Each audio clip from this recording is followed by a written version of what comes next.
పాట జనరల్గా ఒక పాట దాని ఒక క్వాలిటీ క్వాంటిటీ అన్నట్టుగా కాస్ట్ బేసిక్గా అయితే ఒక 50,000 అన్న పాట అవుతుంది కదా.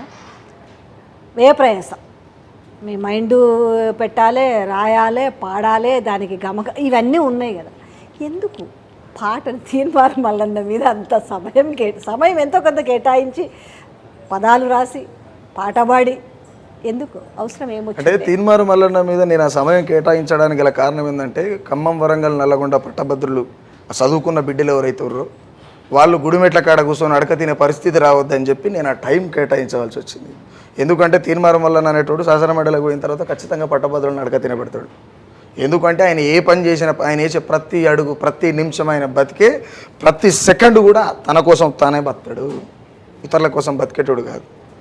ఏదో వచ్చిన కొత్తలో 4 ముచ్చట్లు మాట్లాడి నలుగురు కోసం అని, ఆయన ఏదో ఆయన ముఖం కనపడడం కోసం, డీ ఫ్రేమ్లో ఉన్నాడు, ఫ్రేమ్లోకి రావడం కోసం 4 ముచ్చట్లు మాట్లాడి అంతే. మిగతాదంతా ఆయన ఏమంటారు అన్ని పత్తిత్తు పలుకులు, ఆయన ఏముండదు దొంగ. మీ పాటను 2 ముక్కలు. నమ్మొద్దు నమ్మొద్దు పట్టభద్రులార తీన్మారు మల్లన్నని, నమ్మితే మల్లన్న తారుమారు చేస్తాడు పట్టభద్రుల బతుకుని. ప్రశ్నించే గొంతునని పత్తిత్తు పలుకులు, ఉత్తుత్త మాటలే జాతర్ల తుంగులు. దందాలు చందాలు చేసుట్ల మునగాడు, గడ్డి గరకనుకుంట గట్టిగానే మింగిండు. పీకుడు గోకుడు బాగా తెలిసి నోడు పతివతానని చెప్పి ప్రజలల్లకొస్తుండు. నమ్మొద్దు నమ్మొద్దు పట్టభద్రులార తీన్మారు మల్లన్నని, నమ్మితే మల్లన్న తారుమారు చేస్తాడు పట్టభద్రుల బతుకుని. రేవంతు రెడ్డిది ఎంత పొడుగన్నోడు, ఇయాల కుడి చేత పట్టుకొని సమరు పెడుతున్నాడు. కాంగ్రెసు పార్టీని శనిదయ్యమన్నాడు, కాంగ్రెసు కండువకు 1,5,00,000 కానుక ఇచ్చిండు. ఏ ఎండ కాగొడుగు జోక నేర్చి నోడు పట్టభద్రులను అడక తినబెడతాడు. నమ్మొద్దు నమ్మొద్దు పట్టభద్రులార తీన్మారు మల్లన్నని, నమ్మితే మల్లన్న తారుమారు చేస్తాడు పట్టభద్రుల బతుకుని. సాయ డబ్బులు వంటూ చేసిండు ఎత్తులు, ఎవరెన్ని ఇచ్చిండ్రో మోసిండు మూటలు. జర్నలిజమును చంపి జైలుకు పోయిండు. అంటే చాలామంది ఆయన చెప్తుండే వేదికల మీద, ప్రజల కోసం నేను జైలుకు పోయినా, ప్రజల కోసం ప్రశ్నించినందుకు పోయినా అంటే అది 100 తప్పు తల్లి. ఎందుకు తప్పు అంటున్నా అంటే, ఈ ప్రజాస్వామ్యంలో ప్రజలందరూ చూస్తుండగా జర్నలిజాన్ని హత్య చేసి జైలుకు పోయిండనే చెప్తా నేను. నువ్వు హత్య చేయలేదు, నువ్వు ఒకవేళ నువ్వు ఇచ్చిన వాగ్వాదానికి వస్తే నువ్వు హత్య చేయలేదు అంటున్నావు కదా. ఆ రోజు నువ్వు తల దాచుకుంటేందుకు బీజేపీ జెండాని ఎందుకు కప్పుకున్నావు? జర్నలిజమును చంపి జైలుకు పోయిండు, బీజేపీ జెండాతో తల దాచుకున్నాడు.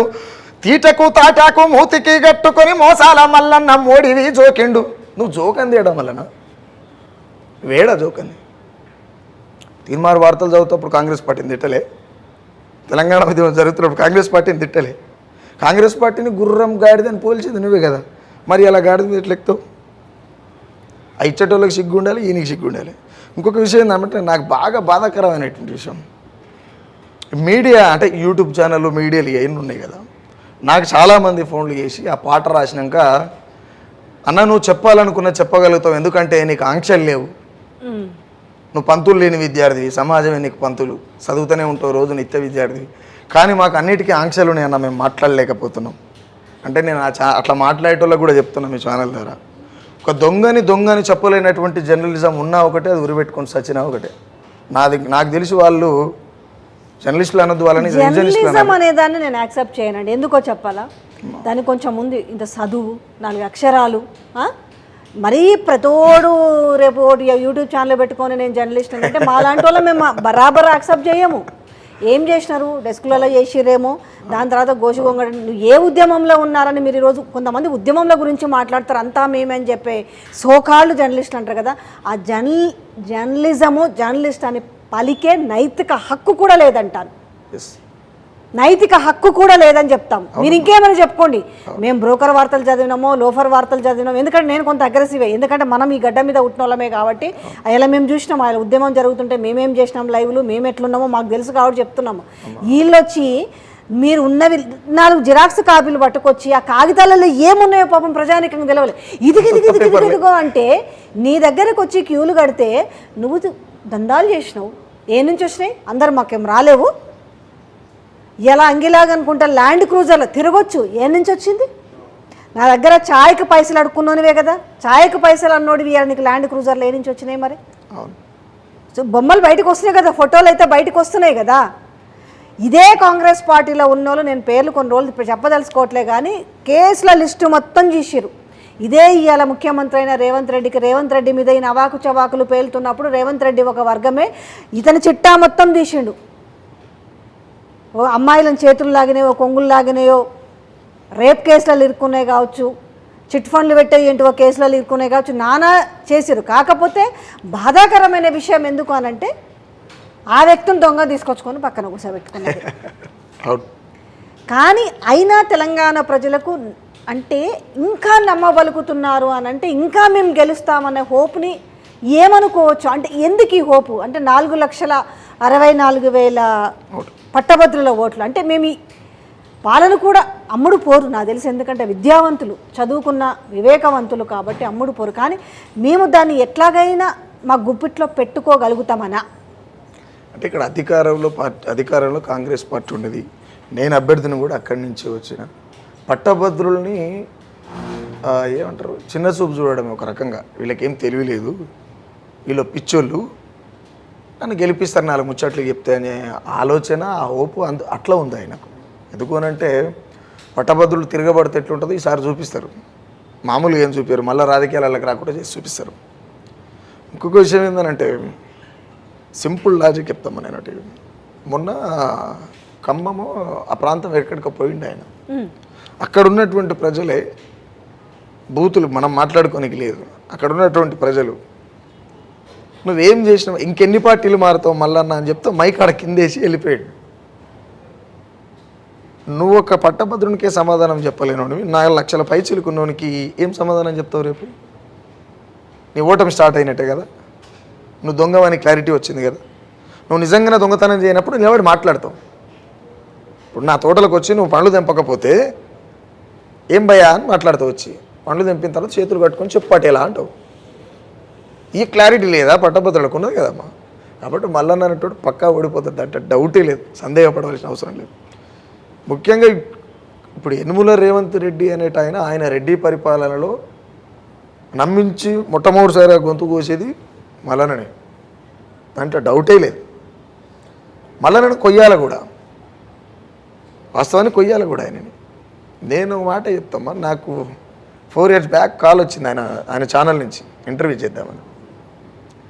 వస్తే కూడా నేను క్లియర్గా చెప్పిన, అన్న నేను చేయలేను అక్కడ, అది చాలా పెద్ద ఛానల్, నా స్థాయి సరిపోదు అని చెప్పిన. వాళ్ళకి అర్థమైంది, నేను ఏ స్టైల్లో చెప్పినా వాళ్ళకి అర్థమైంది. మీరు సర్కాస్టిక్గా చెప్పారు, వెటకారంగా. వాళ్ళకి అర్థమైంది. అర్థమైన తర్వాత అట్లా ఏం లేదన్న, అన్న ఇట్లా అట్లా అంటే నాకు తెలుసు భయ్, నాకు తెలుసు. జర్నలిజం, నేను జర్నలిస్ట్ని కాకపోయినప్పటికీ నేను జర్నలిస్ట్ని చూసుకుంటూ పెరిగిన, దాంట్లో డౌటే లేదు. ఎందుకు అని అంటే పొద్దుగల పేపర్లు వస్తే జైల్లో ఉన్న మా వాళ్ళు ఏ పేపర్ వార్త అయితే కట్ చేసుకోవాలనో అదే వార్త కట్ చేసుకుని మళ్ళీ బయటకు వచ్చిందాక అదే చదువుకుంటూ కూర్చున్న వాళ్ళు. జర్నలిజానికి అంత వాల్యూ ఇచ్చారు లోపల ఉన్నోళ్ళు, బయట ఉన్నోళ్ళు అంతా.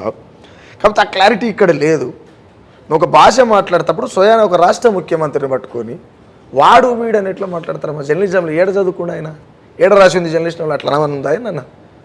ఆయనను చూసి టపోరిగాలంతా పనికి మళ్ళీ ఛానల్ పెట్టుకొని ఎవడో మాట్లాడతారు. వాడు వీడు వరకు పక్కన పెట్టండి, నేనేమంటాను, ఒక మహిళలు సరే, వాళ్ళు నిజంగా ఏ దందాలలో ఇరుకున్నా, ఏ స్కాములు చేసినా, ఏ స్కీములు చేసినా, కోర్టులు, పోలీసులు.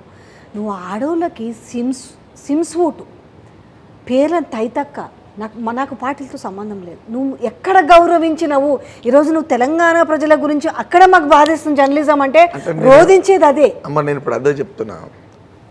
కల్వకుంట్ల చంద్రశేఖరరావు నేను చెప్పిన పాటలు కూడా చెప్పిన, తప్పులు అనేటివి ఖచ్చితంగా ఉంటాయి, కానీ అడిగే పద్ధతి కూడా ఉంటుంది దానికి.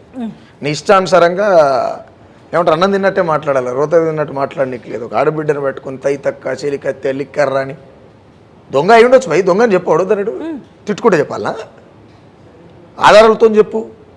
నిజంగా నేను ప్రజలకు ఏం చెప్పాలను, అరే నాయన ఈ మాఫియాలో ఏమో ఉన్నది, లేకపోతే ఈ లిక్కర్ స్కామ్లో ఏమో ఉన్నది అని చెప్పి క్లియర్గా చెప్పు. దానికి నువ్వు ఆడబిడ్డని బట్టలే లేనట్టుగా మాట్లాడితే ఎట్లా? స్వయాన ఒక రాష్ట్ర ముఖ్యమంత్రి పట్టుకొని పోచెట్టి ఆడు వీడు 90 గాడు ఎమ్మెల్యే గాడు, ఇది తప్పు కదమ్మా. నేనేమంటా అంటే జర్నలిజం ఒకవేళ ఇదే నేర్పిందని నాకు డౌట్ ఉండే, అదే అడుగుతున్నా. మీరు కూడా అదే చదువుకురా లేకపోతే జర్నలిజం అట్లా ఉండదా? అసలు ఎట్లుంటుంది తెలుసా అండి, ఎదురుగా కూర్చున్న వ్యక్తిని ముఖ్యమంత్రి అయినా కూడా జనరల్గా మనము ఆఫ్ ద రికార్డులో సార్ అంటాం ఏమన్నా కూడా కొన్ని బేసిక్స్ చాలా ఉంటాయి దాంట్లో.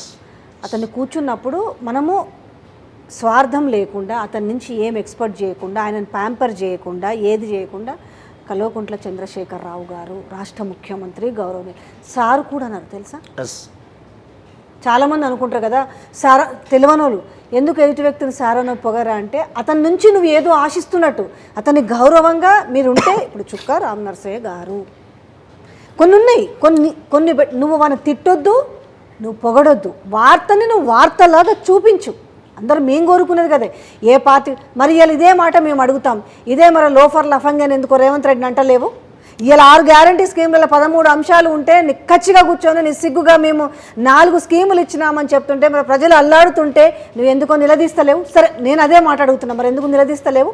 ఇలా లోఫర్ అంటలేవు లఫంగ్ అంటలేవు రెండు ఉంటాయండి నాణ్యానికి 2 వైపులా. ఈరోజు మేము మాట్లాడుతున్నాం అంటే మాకందరు కూడా ఒకటే కులం జర్నలిజంలో ఏ మిత్రులు ఉన్నా మంచైనా చెడైనా ఒకటే కులం. కానీ ఇంత ఘోరంగా ప్రజలని నువ్వు గుప్పిట్లో పెట్టుకునే విధంగా నువ్వు నీ జర్నలిజం కావచ్చు మీరు శాసనసభలో పోవచ్చు చట్టసభలో కానీ ఇంత ఘోరంగానా నువ్వు పోతుంటే ఎవడు వద్దంటలేడు ఎవడు అడుగుట్లేడు నువ్వు మంచిగా ఇంత మోసంగానా